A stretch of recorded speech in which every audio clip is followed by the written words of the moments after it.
Point number one, the first lesson that Judas teaches us about the cost of being religious is don't refuse to change.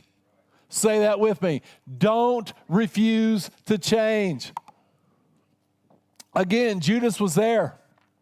He saw all the miracles. He saw the blinded eyes open. He saw the lame walk. He was there. Listen to me. He was there when Lazarus was raised from the dead. He saw he was there when Jesus told them, roll away the stone. Maybe he was one of them that rolled away the stone. We don't know. He was there when Jesus said, Lazarus, come forth. And Lazarus came out bound hand and foot.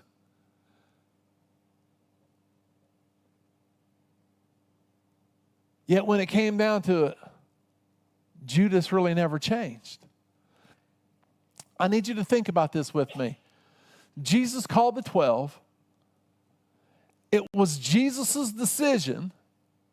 And then he says, I called you, and one of you is the devil. The sad story of Judas is this, is he lived for 3.5 years with Jesus. 3.5 years in the presence of Jesus Christ. He started out being the devil, and he ended up being the devil. He never changed. He refused to change. In fact, John 12 and verse 6 tells us that when Jesus was anointed at Bethany, and we're going to read that story, but that when he was anointed at Bethany, that Judas was a thief and that he used to steal from the money box of the ministry. What I'm trying to tell you is the challenge of Judas's life is that he started out as a thief and he ended up as a thief. 3.5 years in the presence of Jesus. And he did not change. So this isn't about Christianity. This is about being more like Jesus. See, it's just not enough to be where Jesus is.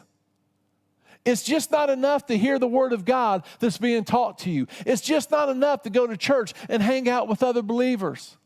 The greatest challenge of a follower of Jesus Christ is to let God change your life. Forget Christianity for a minute. Forget Christianity, because Christianity is not the goal. You hear my heart today.